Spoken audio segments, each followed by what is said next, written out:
Inilah Injil Yesus Kristus menurut Santo Matius. Dimuliakan Tuhan. Pada suatu hari, Yesus mengucapkan perumpamaan ini kepada murid-muridnya.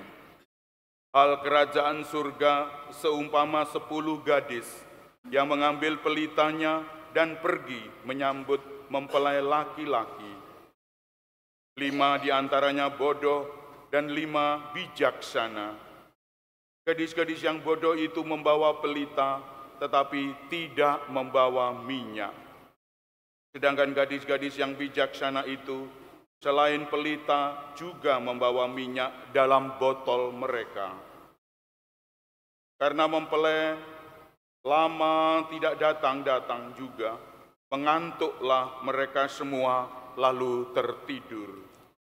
Waktu tengah malam terdengarlah suara berseru, "Mempelai datang, sambutlah dia." Gadis-gadis itu pun bangun semuanya, lalu membereskan pelita mereka. Gadis-gadis yang bodoh berkata kepada gadis-gadis yang bijaksana, "Berilah kami sedikit dari minyakmu itu, sebab pelita kami hampir padam." Tetapi gadis-gadis yang bijaksana itu menjawab, "Tidak, nanti tidak cukup untuk kami dan untuk kamu. Lebih baik kamu pergi membelinya pada penjual minyak." Tetapi ketika mereka sedang pergi untuk membelinya, datanglah mempelai itu, dan mereka yang telah siap sedia masuk bersama-sama dengan dia ke ruang perjamuan kawin, lalu pintu ditutup. Kemudian datanglah juga gadis-gadis yang lain itu dan berkata, "Tuan, Tuan, bukakanlah pintu bagi kami." Tetapi dia menjawab, "Sesungguhnya aku berkata kepadamu, aku tidak mengenal kamu. Karena itu berjaga-jagalah, sebab kamu tidak tahu hari maupun saatnya." Demikianlah Injil Tuhan. Terpujilah Kristus.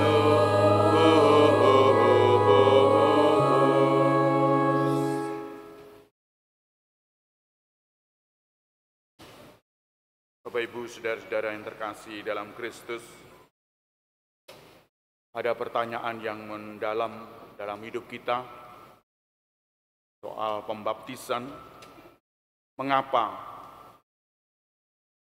pembaptisan itu diberikan untuk anak-anak? Bukankah anak-anak belum bisa menyatakan imannya, belum beriman, boleh dikatakan seperti itu. Baptis harus ada iman, supaya iman ini tumbuh subur dan berakar, lalu berbuah. Iman ini penting untuk pembaptisan. Tetapi Bapak Ibu, kita mengacu kepada Statuta Regio Jawa yang mengatakan bahwa pembaptisan harus dilakukan sejak dini. Tidak ditentukan waktunya sejak dini, pokoknya kurang lebih 2 minggu, 3 minggu, dan seterusnya. Bapak Ibu, saudara-saudara yang terkasih, lalu ada 2 pertanyaan.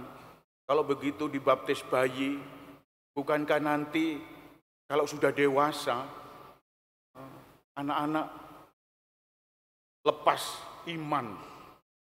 Artinya pindah iman. Pindah iman, lalu orang tua dan saudara yang lain menangis, sedih, karena ini pindah iman. Bagaimana kita menyikapi persoalan-persoalan ini? Mengapa kita membaptis sejak bayi? Bukankah nanti kalau diberi air gelagep-gelagep, bayi itu beri air gelagep-gelagep, Kalau Kristen dibaptis, baptis selam. Baptis selam apalagi dilebno nang di air, lalu bayi dilebno. Ya memang ada pengalaman bisa renang, bayi renang. Bagaimana kita menyikapi hal ini? Kita sebetulnya tidak memaksa anak-anak untuk memeluk agama. Hanya diri kita, para orang tua, mempunyai kewajiban, tanggung jawab terhadap anak-anak ini sejak dini. Tanggung jawab inilah yang ditonjolkan. Kita harus memberi bahasa yang baik, makanan, minuman yang terbaik. Apalagi kalau iman itu yang terbaik. Dalam rangka memberikan yang terbaik inilah iman kita berikan. Menurut kita iman ini terbaik untuk anak-anak.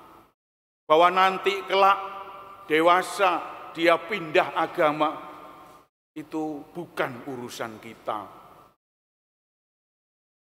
Bapak Ibu saudara yang terkasih, kita harus tegas. Kita harus bisa menyikapi. Kalau ini tentang iman harus tegas kita berikan. Dewasa bagaimana nantinya itu terserah Tuhan mau berbuat apa. Tapi kalau anak-anak sejak dini diberi A sampai dewasa, saya yakin tidak akan pindah. Hanya 1-2 yang lolos. Mungkin karena sakit hati dengan saudara-saudara kita, mungkin karena tidak senang dengan pasturnya, mungkin karena musibah-musibah dan lain, dan seterusnya. Bapak Ibu saudara yang terkasih, ini harus kita sikapi. Kalau ini kita sikapi dengan baik, inilah kebijaksanaan. Kebijaksanaan seperti dikatakan dalam bacaan pertama tadi, kita berduduk-duduk di pintu. Kebijaksanaan kok duduk di pintu? Apa ini kebijaksanaan ini? Bijaksana kalau kita berpikir sampai habis. Belum berhenti berpikir kalau belum menyelesaikan soal ini. Itu kebijaksanaan. Kita kejar itu. Kita raih itu. Kalau belum selesai memikirkan persoalan-persoalan, saya belum makan, saya belum tidur, biarkan ini saya selesaikan dahulu. Itu kebijaksanaan, berkeliling mencari orang-orang yang tepat. Kebijaksanaan adalah pemikiran-pemikiran yang bijaksana.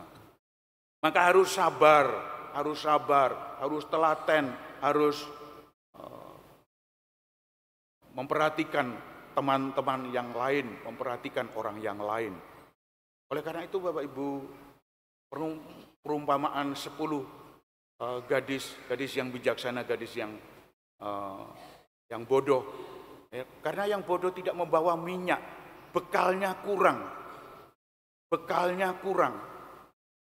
Pikirannya tidak mampu untuk menangkap. Kalau pikirannya tidak mampu untuk menangkap, lalu leren. Ya lah wis mbuh. Sopo jare ono agama iki yo melok kene, ono agama iku melok kono, ono melok ini yo melok bodoh soalnya. Tapi kalau bijaksana, tegas, siap di tempat. Begitu masuk, ikut masuk, pintu ditutup, selesai. Itu ketegasan dalam hal memilih. Oleh karena itu Bapak Ibu, kita terpanggil untuk mendidik diri kita, mendidik anak-anak kita, mendidik cucu-cucu kita yang tetap setia kepada Tuhan. Bagaimana nasib anak-anak kita, cucu-cucu kita, terserah Tuhan. Tapi kita yakin bahwa kalau kita didik dengan sebaik-baiknya, kita didik dengan penuh kesabaran, kita didik dengan ketelatenan, pasti anak-anak lain bersikap. Oleh karena itu Bapak Ibu, saudara-saudara yang terkasih, Inilah yang diaturkan dalam Injil hari ini maupun kebijaksanaan. Lalu yang kedua, kita diminta untuk Tesalonika, surat Paulus kepada umat Tesalonika, agar kita setia kepada iman kita. Kesetiaan kepada iman akan memunculkan benih-benih panggilan kita, lalu dituntut oleh Tuhan, lalu dikumpulkan oleh Tuhan ketika kita meninggal, lalu disatukan oleh umat Allah yang kudus, lalu naik ke surga, bahagia bersama Allah. Mereka-mereka yang mengikuti Kristus akan lebih dahulu bangkit dari antara orang mati, lalu naik ke surga. Dan yang lain-lain itu kemudian. Inilah yang diaturkan oleh Tuhan dalam Tesalonika. Oleh karena itu Bapak Ibu, kita harus setia kepada Tuhan. Kita harus memperhatikan hal-hal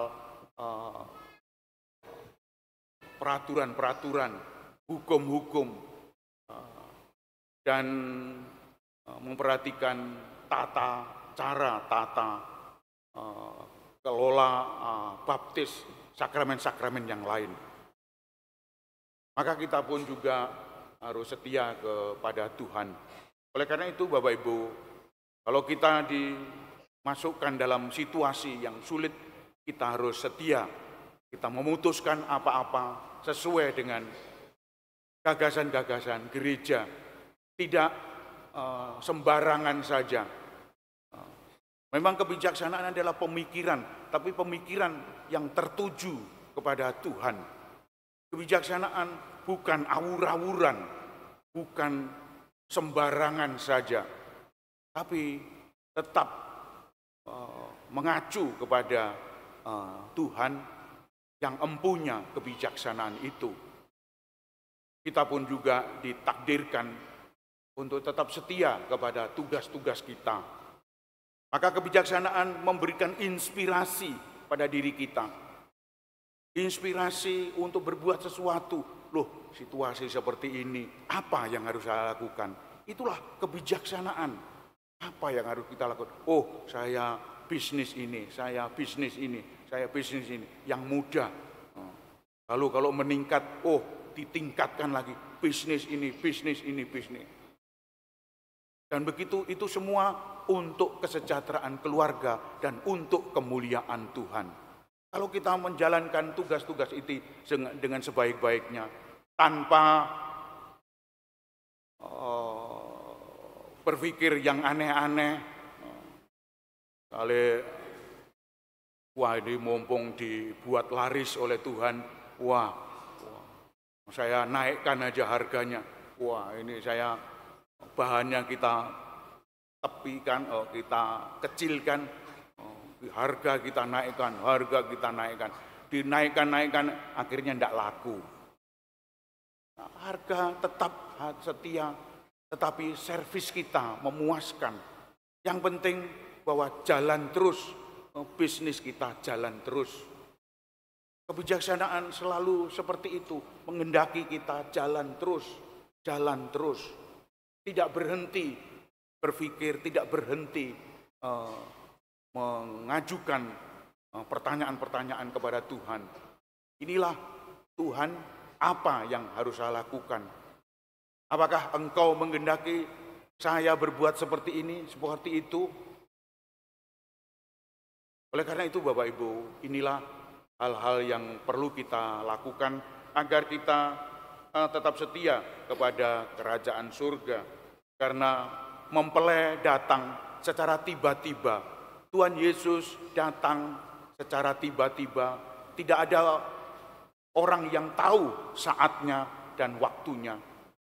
Maka kalau kita dipanggil oleh Tuhan, ya sudah, panggil segera kita berangkat. Tidak menunggu-nunggu, tidak nanti-nanti. Panggil hari ini, berangkat hari ini. Siapa yang tahu hari ini kita belum dibaptis? Kalau belum dibaptis, bagaimana kita tahu saatnya? Kalau tidak tahu saatnya, kita belum dibaptis, kita orang yang celaka dalam iman kita. Oleh karena itu, segeralah. Mungkin ini untuk yang tua-tua. Yang tua-tua umumnya problemnya di sini. Kalau sudah tua, lalu belum dibaptis, lalu agamanya apa yang dahulu? Wah, bingung. Agamanya apa ini? Agama Buddha, agama Konghucu, tidak ada yang lain. Imamnya tidak tahu siapa yang ngelayat. Tidak ada yang ngelayat. Agama Konghucu tidak ada ini. Gimana ini? Harus ada pengikut-pengikut, harus ada orang-orang yang setia. Harus kita sertakan. Maka yang tua-tua segera dibisiki. Apakah mau dibaptis? Apakah mau dibaptis? Tidak hanya sekali, tidak hanya 2 kali, 3 kali, tapi terus menerus. Mumpung masih hidup, kalau ini tidak dibaptis, maka akan hilang. Mungkin ini dibaptis dalam suasana darurat. Suasana darurat itu biasa. Sering adalah suasana darurat kita membaptiskan orang-orang yang sudah usia. Saya berpesan pada katekis Andre supaya membaptis orang-orang yang sudah usia. Harus dibaptis supaya punya pegangan sehingga menghadap Tuhan. Ini resmi, ini tidak terhindarkan hal-hal yang tidak kita kehendaki. Oleh karena itu Bapak Ibu, marilah kita hening sejenak, kita mohon kekuatan kepada Tuhan agar kita tetap setia, berjaga-jaga dan bersiap siaga. Karena Tuhan datang pada saat yang tidak kita duga dan kita menunjukkan kesetiaan itu dengan berbekal diri, dengan mengisi minyak kita, mengisi lampu kita dengan minyak, siap sedia dan siap berangkat. Tuhan memberkati kita. Amin.